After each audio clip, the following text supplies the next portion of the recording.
February 7th, my obituary reads, Amber Booth McCoy, Arkansas native, dies at age 34. She is survived by her loving and sexy husband, Davin McCoy, who must now remain a widower for the duration of his life, and her wonderful, loving sons, J.E.D.I and Corday. Amber's been a lifetime fighting for diversity, equity, and inclusion. However, repeated exposure to kind and colorblind individuals caused her chronic fear, and she got sick and tired of being sick and tired, and she died from unintentional exclusivity. Very often in society, we like to highlight diversity and individuality, but we celebrate conformity and convention. We reinforce the ideals of sameness with ubiquitous sayings like square pegs in round holes, or birds of a feather, peas in a pod, and many, many others. But the thing is, blending in isn't as easy for everyone. And for me, blending in was frustrating and frightening and even fatal. It caused me great fear to operate in a society that loves seeing color in art, in nature, in fashion. And yet I ran into individuals so proud to tell me, I don't see color, I'm colorblind, I just treat everyone equal. I was a Black woman in society. And while that wasn't the sum total of who or what I am, I navigated the world as a Black woman in society. So for someone to tell me that they didn't see something that was present in my everyday life made me feel disrespected, devalued, and like it erased my existence. I got sick and tired of my identity being placed in a box so small that somehow even the positive labels hurt me. Black girl magic. Black girl magic was meant as a celebratory phrase from Black girls to Black girls, like a cultural high five that says, okay, girl, I see you achieving in spite of.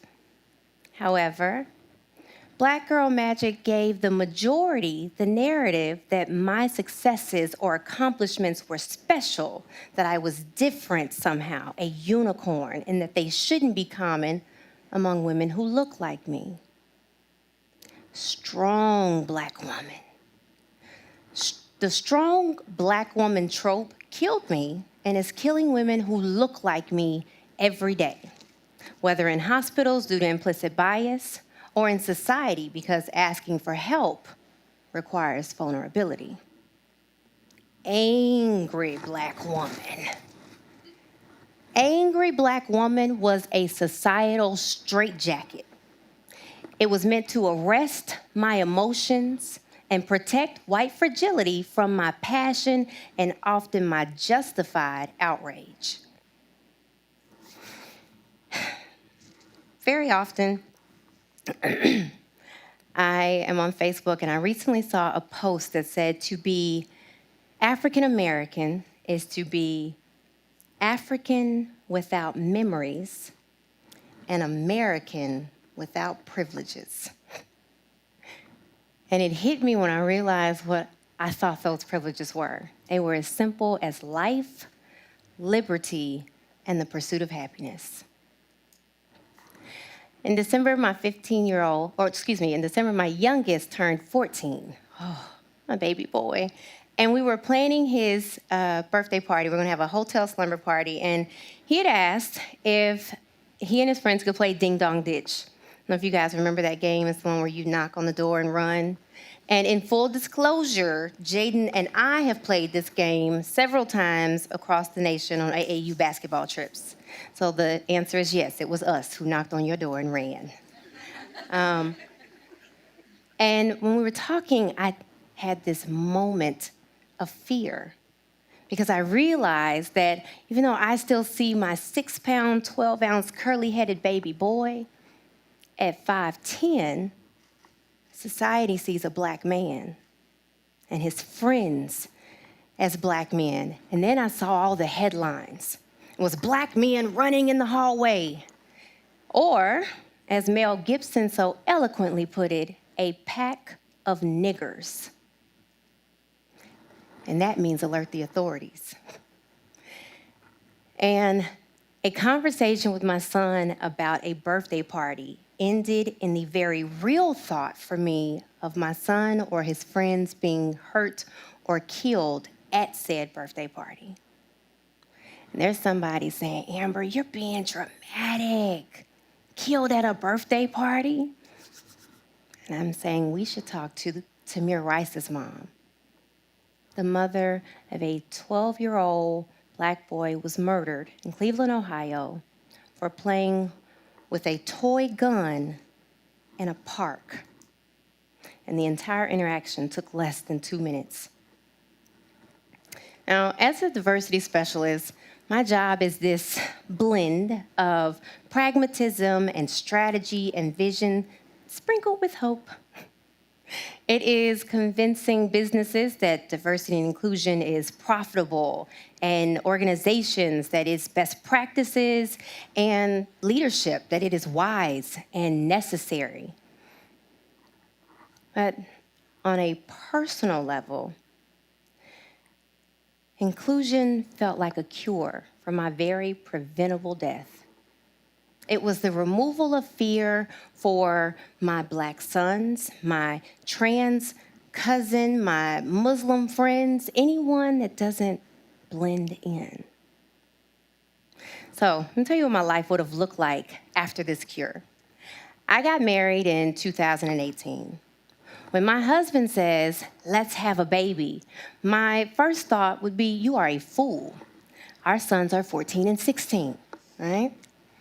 Unlike now, where the thought terrifies me to my core, because as a black woman, I was more than 4 times likely to die from maternal-related complications than my white friends. In my life after the cure, when my son says, Mom, can I walk to the store? My biggest fear is that he doesn't have the right amount of money when he gets to the cashier.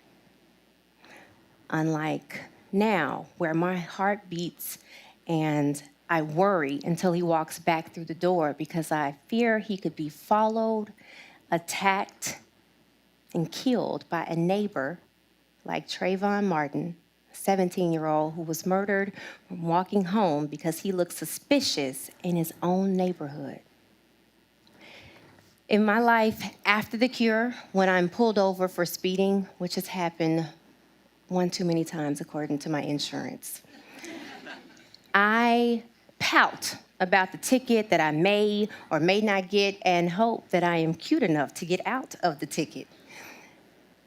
Unlike now, where my heart beats fast and there are probably tears of terror in my eyes, and I'm thinking, did I tell my sons everything? Because there's a picture of Sandra Bland in my mind, a black woman who never made it to her first day of work at a new job because a traffic stop changed her life and ended it 2 days later.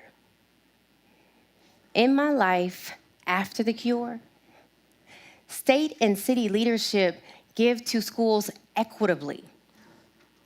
Unlike now, where my city is once again making national news because resources are being divided among racial lines. And I'm trying to figure out how did we get back to the 1957 Central High crisis.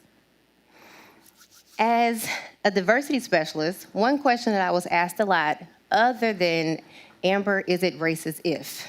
And the answer is yes. It was always yes. Is how can I be more inclusive? And intentional inclusivity, in essence, is moving from asking who's at the table to asking who's not at the table that should be at the table, and did they get detailed instructions to the location of the table? with a chair and a microphone. In practice, it's just cultural humility. It is allowing each person to be the owner of their own experience. It's a willingness to self-assess, to fix power imbalances if they exist in spaces they shouldn't. Cultural humility is when I share my experience as a Black woman. You don't negate my experience by saying I'm playing the race card, because as with any card game, I can only play what I've been dealt. So, kind and colorblind, well, it killed me, and it's killing millions across the nation and across the world. And unlike other terminal diseases, we have a cure for this one, and it's intentional inclusivity. And because I am the kindest ghost in the world, I'm going to inoculate this room before I go. Are you ready? Yes? Okay. And we don't have the mist available, so we only have the shot. I hope everyone's okay with that. So, first dose. Admit that we aren't perfect. We all have biases. Biases are just preferences or associations that we've made over time. Your favorite color is a bias. That pen that you'll chase your coworker down to get back is a bias, right? If we operate and engage in society, we also have biases when it comes to people, populations, groups, and some of them we don't know we have. There's a script running in the back of our head. But there are tests that you can take online to find out what they are, because you can't change the script if you don't know what it is. Second dose. Another shot, sorry. Be honest with yourself. What about this group, this population, this person gives me pause or fear? And explore that. It is not necessary when we're talking about cultural humility to be an expert in all things Black and brown or religion or LGBT+. All you really have to decide is if you truly believe that all lives matter. And if you believe that all lives matter, do they matter equally? 3, third dose. Get comfortable with the idea of equity. We didn't get the disparities that we have in education, social justice, healthcare by giving equally, and we're not going to fix them by giving equally. Equity is when we give what is needed to whom it is needed. This looks like preferential treatment or favoritism for groups or populations. But equity is a step in the right direction. Okay, last shot. You ready? Last one. 4th dose. Be accountable. If you hear injustices, sexism, racism, bigotry, anything, and you say nothing, you are complicit. Silence is collusion. One of my favorite quotes says that wherever men and women are persecuted for their race, religion, or political views, that place at that moment must become the center of the universe. The gravity and power of the center of the universe moments. What does it look like? That's when we're at Christmas dinner and Uncle Joe keeps saying those bigoted and racist things, and everyone says, oh, he's fine, just leave him alone. No. See, I'm going to say, Uncle Joe, that's not okay. I don't agree with that. And Uncle Joe may never stop saying what he says, but somebody saw Amber take her center of the universe moment. And it may encourage them to take their center of the universe moment. And every single center of the universe moment taken is one step towards somebody's life without fear. Every summer, I direct a 2-week summer camp for kindergarten through 6th graders. And after 2 weeks of fun and learning, we go to a splash pad with our water guns and our water balloons. And essentially all that happens is kids and my staff throw water in my face for hours, okay?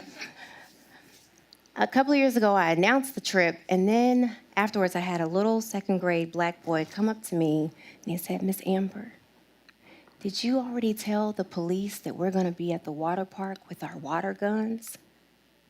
And my heart broke because I realized he was 7 years old and had already contracted a terminal disease, kind and colorblind.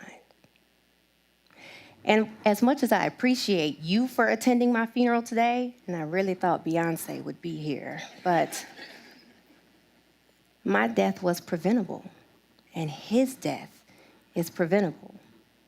And all you really have to ask yourself is, are you on our list of chronic symptoms? Thank you.